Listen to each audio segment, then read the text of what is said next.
The rich have secrets that the poor do not know. Secrets of the Millionaire Mind. Harv Eker. Have you ever thought about why some individuals appear to grow rich quickly while others appear to be destined to live a life of financial struggle? Is the difference a result of their education, intelligence, talents, timing, work habits, relationships, luck, or the occupations, businesses, or investments they choose? The shocking response is none of the above. Harv Eker's book, Secrets of the Millionaire Mind, addresses in depth what we must do first if we ever want to become rich, and it all has to do with your attitude. We all have a personal money blueprint embedded in our subconscious minds, and this blueprint determines our financial lives more than anything else. You can know all there is to know about marketing, sales, negotiations, stocks, real estate, and the financial world. But if your money blueprint isn't set up for success, you'll never have a lot of money. And if you do, you'll probably lose it. The good news is that you may now reset your financial blueprint in order to attain natural and unexpected success. Doesn't it sound interesting? If you want to change the fruits, you must first change the roots. Similarly, if you want to change what is visible, you must first change what is invisible. The invisible are things that others cannot see, such as your ideas and opinions.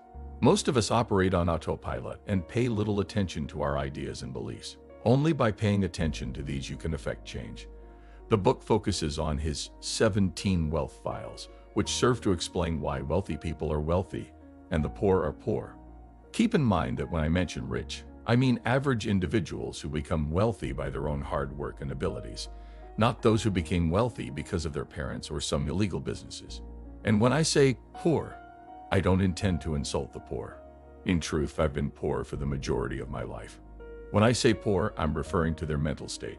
So here is the first difference. Rich people act despite their fears.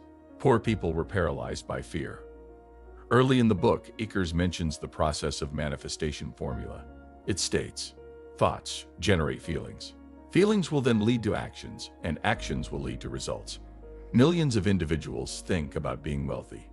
In the real world where we live, action is required to succeed. If action is so important to success, what is holding us from doing the acts we know we need to take? Fear. Fear, uncertainty, and anxiety are the most common roadblocks to achievement and pleasure. One of the most noticeable contrasts between rich and poor people is that the wealthy are still eager to act even when they feel fear. Poor people, on the other hand, allow fear to stop them. Susan Jeffers states in her book, Feel the Fear and Do It Anyway, that the largest mistake people make is waiting for the fear to be reduced and gone before doing action, which generally takes forever. 2. Rich people think both. Poor people think either or. Poor people are more worried about scarcity. They believe in sayings like there's only so much to go around, there's never enough, and you can't have it all. What do you desire? A successful job or a close connection with your family? Both. Do you want to prioritize work or have time for leisure and play? Both. Do you want to make a lot of money or do you want to be able to do what you love? Both. Most of the time, the poor only select one, but wealthier people choose both. You can, as the saying goes, have your cake and eat it too. When faced with an either or choice, wealthy individuals ask themselves, how can I have both? 3. Rich people manage their money well. Poor people mismanage their money well. Rich people are good at managing their money. Poor individuals, on the other hand, mismanage their money. Wealthy people are not smarter than poor ones in any manner. They just have different and more helpful methods of handling money. It's not a glamorous topic, but it comes to this.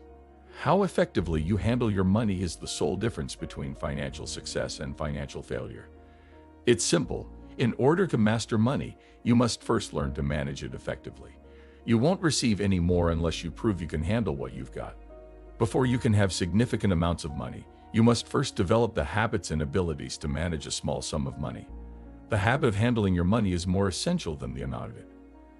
That's why I urge people to get in the habit of saving, even if it's just a small sum. It's the habit that I'm more interested in than getting. The bottom truth is that you either control your money or it controls you. 4. Rich people are concerned with their net worth. Poor people prioritize their working income. When it comes to money, the most typical question is, how much do you make? Unless you're at your local country club, you're unlikely to hear the question, what is your net worth? Wealth is assessed by net worth rather than earnings. Rich people understand the significant difference between earnings from work and net worth. Unfortunately, most poor and middle-class people solely consider their working income, believing that the only way to become wealthy is to earn a lot of money. They are unaware of Parkinson's law, which states that expenses will always rise in direct proportion to income. Consider our current society. When you first start generating money, you usually purchase a better vehicle, larger house, and nicer clothes. Generally, when income rises, so do costs. That's why income alone will never build wealth.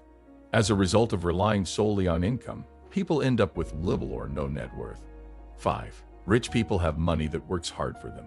Poor people work really hard for their money.